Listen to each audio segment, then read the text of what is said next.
Hello, everyone. This is Rob's Repairs in Vancouver, and this is my review of the Facebook Acorn Stairlift Users Group with one example of how the many of the posts there are actually going to backfire. Anyway, so first about the users group, I applaud this users group in general because as you read, the Acorn manufacturer or the Acorn company is not very responsible for the number of machines they have out there that need service. So I am a former consumer law litigation head before I retired more than 25 years ago. So yeah, these users group are very helpful. However, that's just in general. In particular, though, we're going to go through one example, and as you can see, this is what's going to happen in a situation where people are giving suggestions that are actually going to destroy or harm either the user or the machine. Okay, and I have more than 50 repair diaries for stair lifts and other mobility, disability type devices and machines on the internet. These are videos, and they are not yak talking heads. These are actual views of the hardware as it's getting diagnosed and repaired. So anyway, so let's go through. So this in this example, in this screen grab, Mara McKinney says that it's going to take about 9 days for Acorn to send someone out there.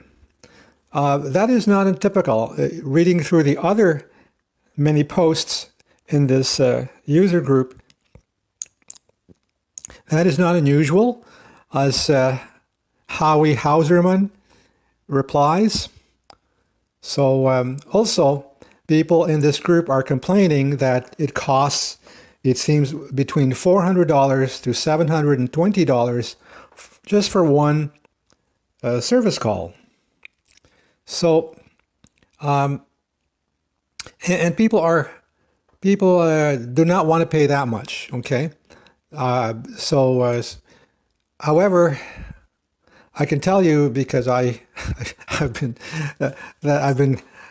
doing this for almost 19 years, maybe 18 years, that one repair job is a whole day. It's a whole day's work.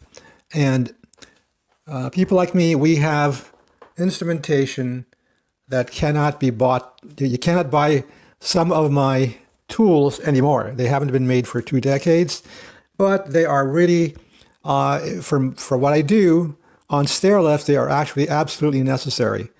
Okay, and you can see that in my repair diaries. Also, I just want to mention something.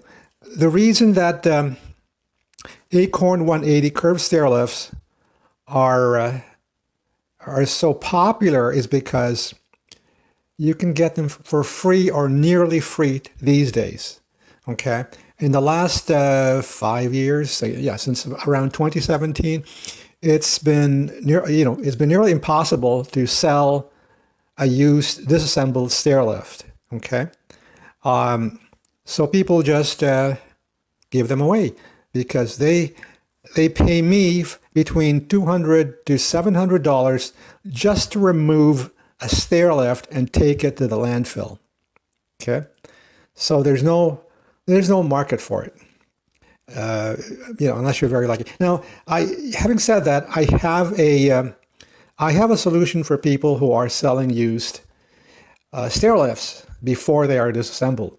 But that's another matter, and you can contact me if you need help with that.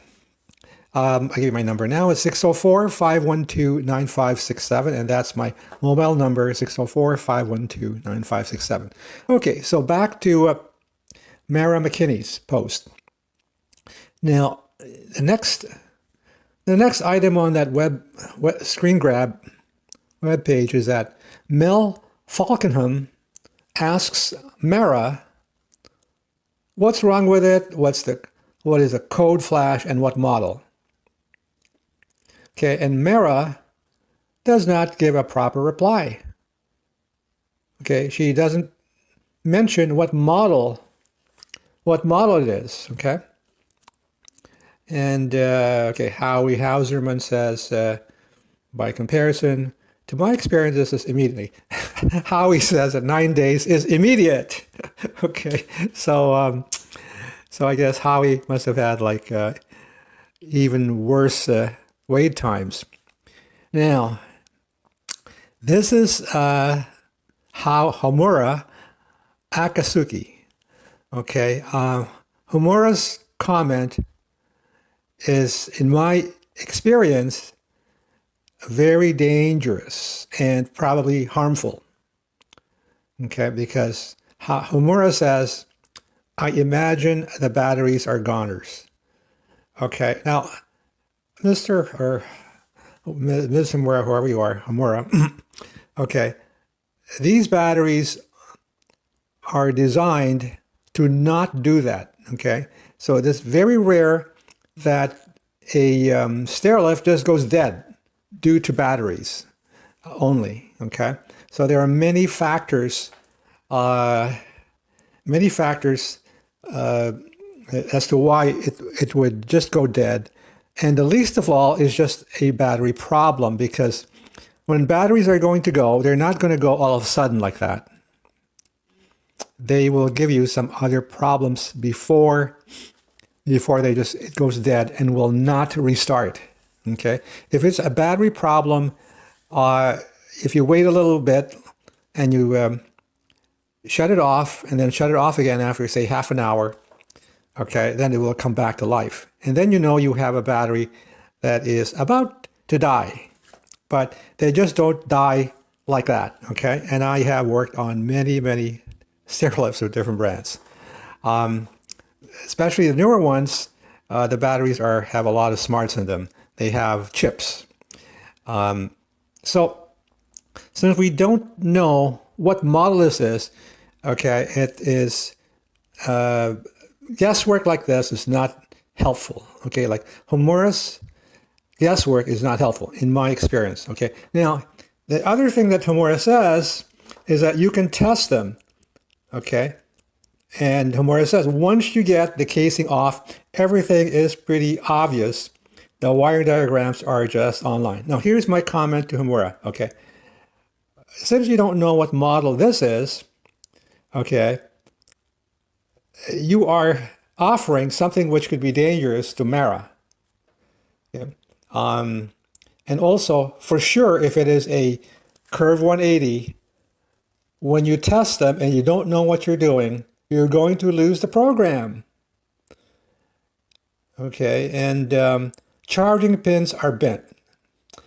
Never seen that before. I've never seen a charging pin that has bent. What can happen is that the charging pins, which are spring-loaded, they can get stuck and need to be unstuck. But if that was the problem, then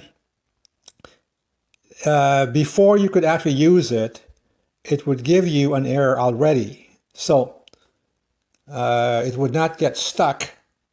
It wouldn't just get stuck, right?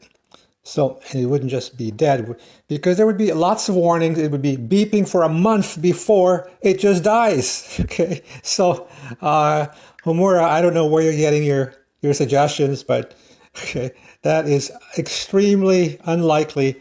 And you are, if Mara loses the programming, it's going to be a few $100s. To as much as I've seen some posts where they say they paid $1,200 to reprogram, depending on the model. Okay, so okay, the wiring diagrams. Now Homura says the wiring diagrams are just online. Well, sorry, that's bad advice, because there are many models of Acorn stairlifts, and each one has a different wiring diagram. So not only that, those wiring diagrams that are just online, as you say, are not, okay? Because just in the curve 180, this thread is on a curve 180, curve Acorn 180, model 180, okay?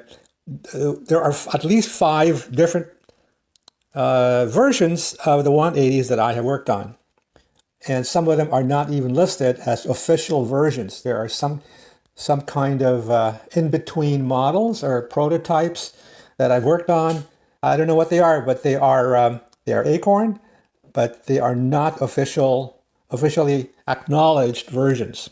So wiring diagrams are different for each variant as well. So and also, there is a way to test them without taking off the batteries, but that is not a job for someone who has not worked for years on electronics and batteries. If your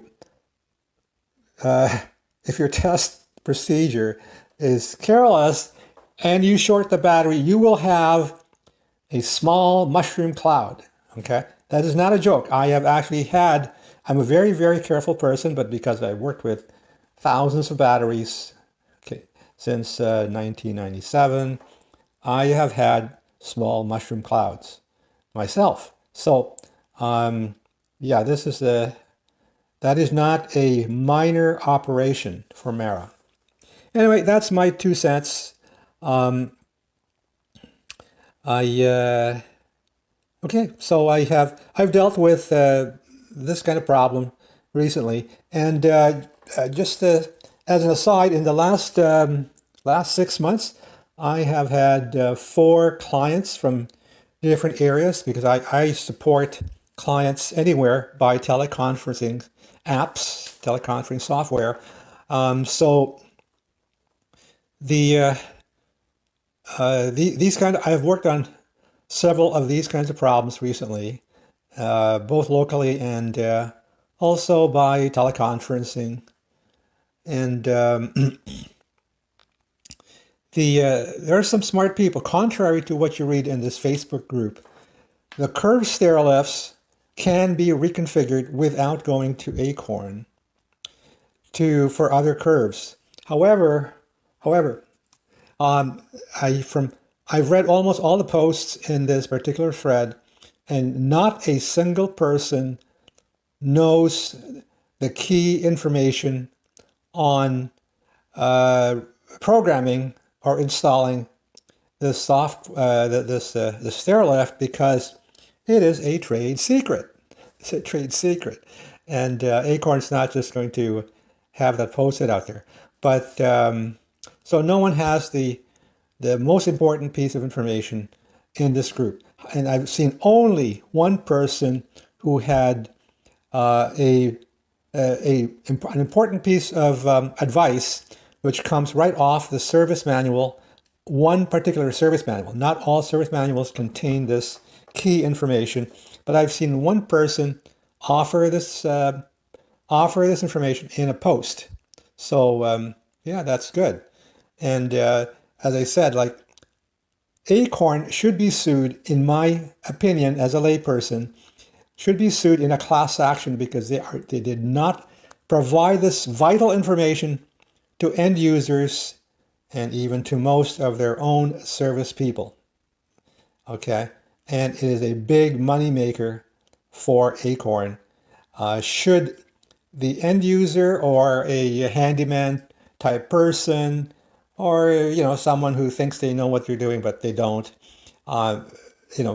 engages in the wrong procedure in installing or just trying to diagnose what's going on, if they don't have that information that is key, they will actually cause a very expensive repair job.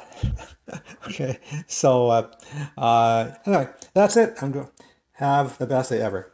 This is Rob in Vancouver, 604-512-9567. 9567. Over and out.